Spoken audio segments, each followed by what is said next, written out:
Can you imagine there is a country in today's world that outlawed such greeting under the pretext of Islamic terrorism?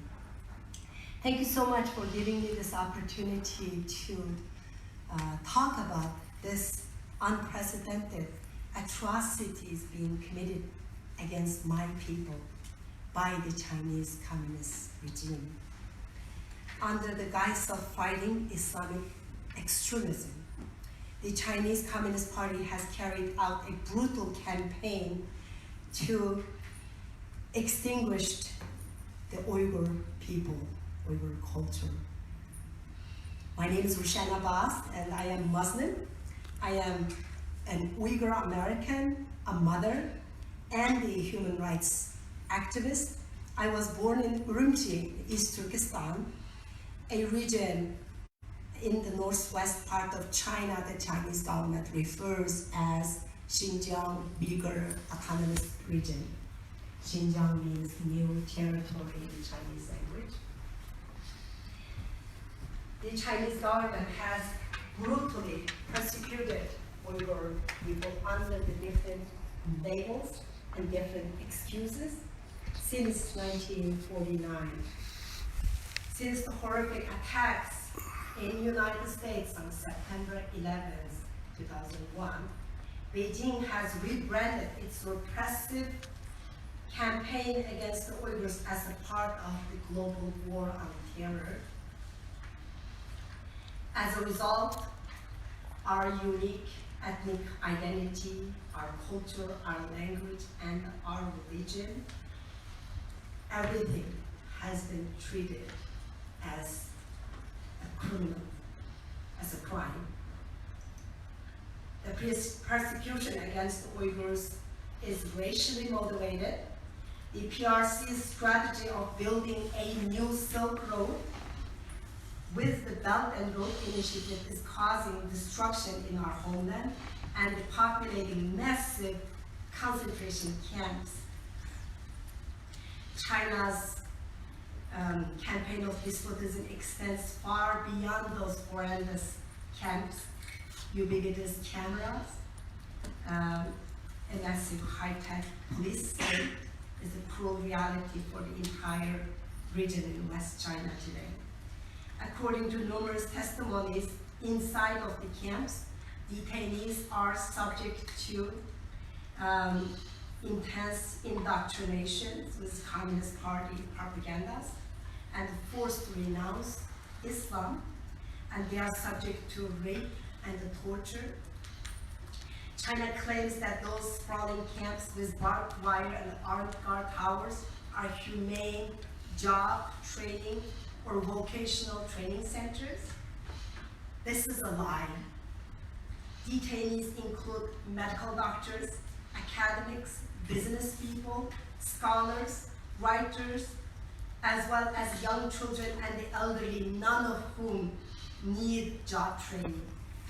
Uyghur prisoners have been also dispersed throughout China proper as an attempt to hide the numbers of those who have been detained. The Uyghurs' economy has been completely destroyed, and the government is distributing Uyghur people's wealth and reallocating their homes and the lands to Han Chinese settlers. I decided to expose the atrocities perpetrated by the Chinese government in my homeland, and the fate of my in-laws, and the conditions of the camps as one of the panelists in Washington. Then, as a retaliation by the Chinese government, my sister, Dr. Rushan Abbas, was abducted and became a victim due to my activism in the United States as an American citizen. This is my sister. She was a medical doctor. It has been 14 months now. I have no information on her whereabouts. Basically, the Uyghurs in diaspora with relatives back home, the Chinese government has been presenting us with a heartbreaking choices. Keep silent about horrific abuses, or let your friends and families suffer the consequences for speaking out. I am choosing to continue to speaking out.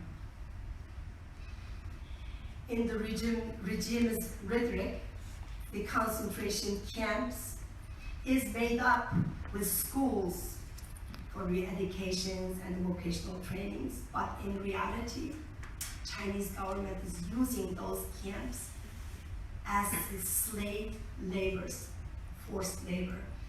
The detainees are working on production.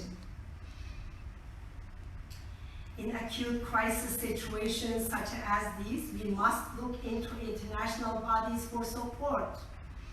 But sadly, one of the most important such bodies for the global Muslim community, the Organization for Islamic Cooperation, has been completely shirked its duty. Right now, the OIC is facing a crisis of authenticity.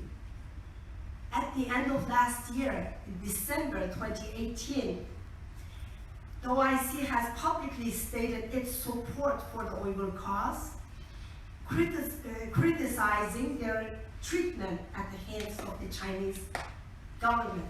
Rightfully, they did the right thing at the beginning. However, more recently, a few months later, the OIC has withdrawn its criticism, having gone so far as to commend China in an official resolution for continuation of its treatment against the Uyghur Muslims. It's all because of the Chinese government's pressure. Between the trade threats, the power of the Belt and Road Initiative, that trap diplomacy, and the manipulation in the United Nations as the second largest donor, China has become a power able to strong-arm the world. The Chinese regime is bribing and leveraging some of the key politicians, decision makers, the media, influential scholars, and the business people around the world. With that, China has successfully silencing the international criticism of its shameful human rights records. The Uyghur children also have become the main target of China's policy of assimilation and the social re-engineering. The Chinese government is trying to eradicate the Uyghur ethnic identity by targeting the younger generation. While their parents are detained in the camps, Uyghur children are taken away, held hostage in Chinese government-run orphanages, where they are indoctrinated, forced to abandon their Uyghur identity, and swear loyalty to the Chinese Communist Party, and forced to recognize Xi Jinping as God. The Associated Press reported last year, according to the Communist Party official newspaper, 1.1 million Han Chinese officials have been deployed to live in Uyghur homes, to monitor and supervise their daily activities. Original thought and the religious beliefs are a danger to any communist regime. Now, this totalitarian ideology has returned to the world with Xi Jinping. The individual freedom to choose what we believe, how we believe, and why we believe is one of the major achievements of the modern world. It defines our sense of liberty, of the freedom of conscience. Yet, now this foundation of our freedom has come under attack. This disturbing trend is clearly visible in the persecution of the Uyghur Muslims, Tibetans, and what's happening in Hong Kong right now. These blatant violations of the human rights by the Chinese Communist regime is only one part of the rising tide of intolerance that is rapidly suffocating the world. Our struggle should be the concern of everyone who values the basic human rights of dignity, respect, and the freedom of belief for all people. These rights are a fundamental part of the human legacy, our legacy that is increasingly under attack from the Chinese Communist government. The Xinjiang papers leaked last month, one of the major leaks from Beijing in decades, reveals Chairman Xi's vision for using the organs of dictatorship against the Uyghurs and showing them absolutely no mercy. And it was the new Xinjiang Communist Party Secretary Chen Quanguo's heavy-handed tactics that ordered security forces to round up everyone who needs to be rounded up into involuntary camps for concentrated education and training. In other words, the modern-day concentration camps. The 403 pages of leaked documents provide an unprecedented inside view of the CCP's racially targeted and brutal attitude towards the Uyghur people, in which the authorities have corralled more than 3 million innocent people like livestock into concentration camps and prisons.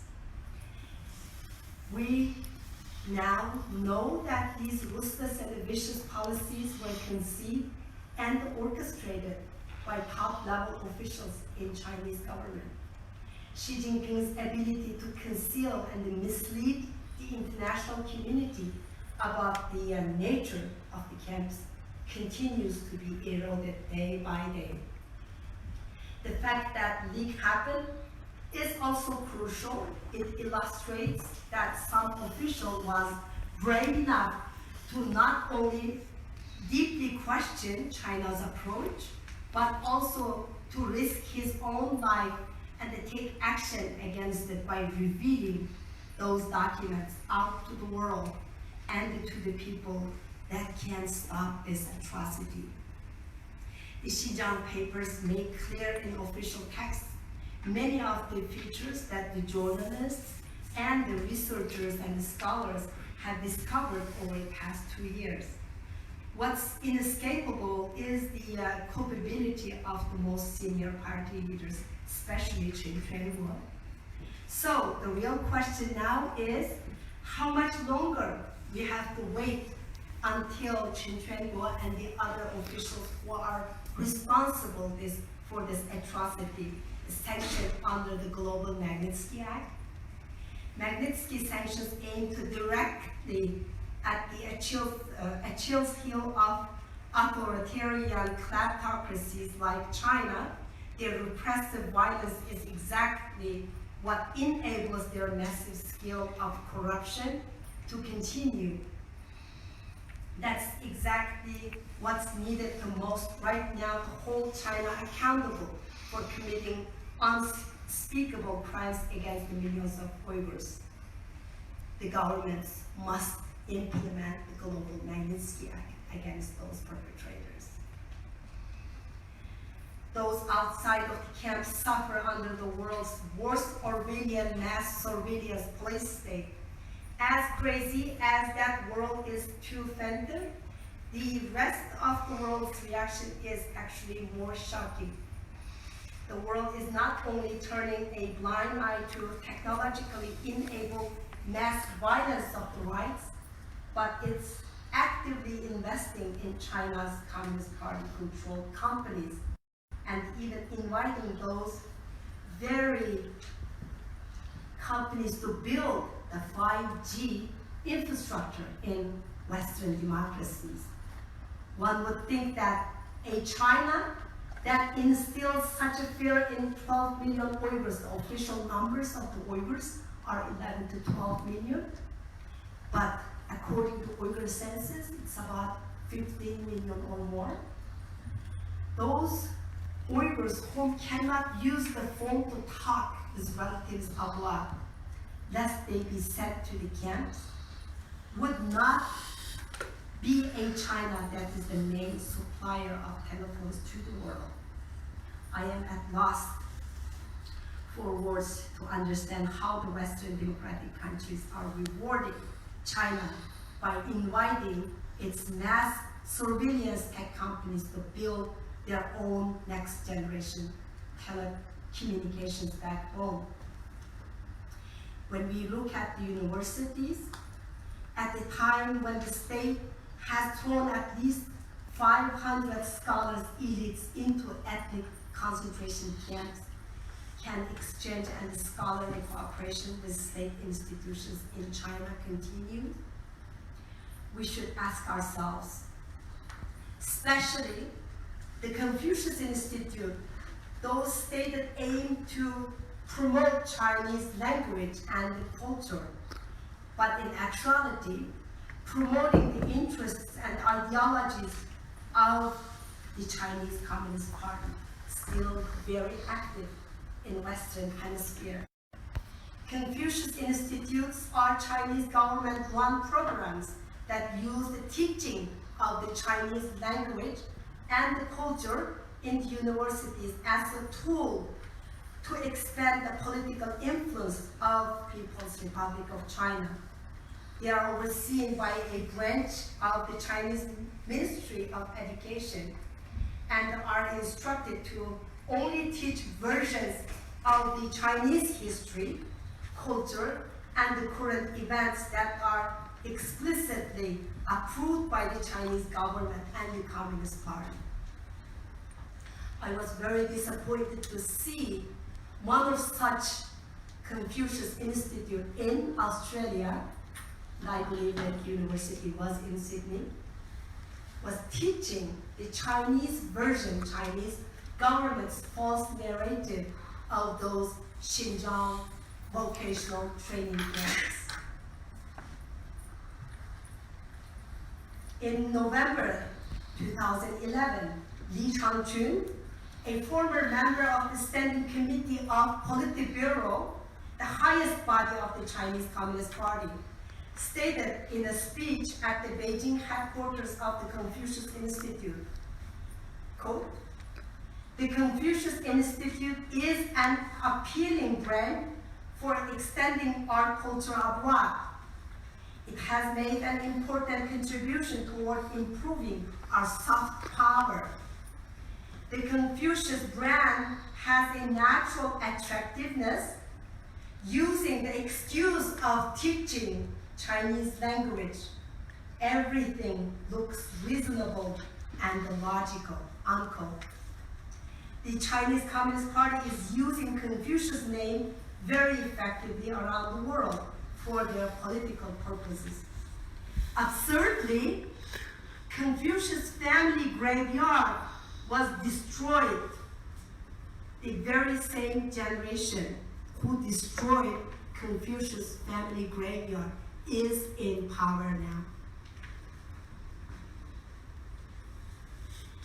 Whoever leaked the Xinjiang files last month, that brave man or woman did so in the hopes that their actions would be a catalyst for the significant change, a wake-up call to open your eyes.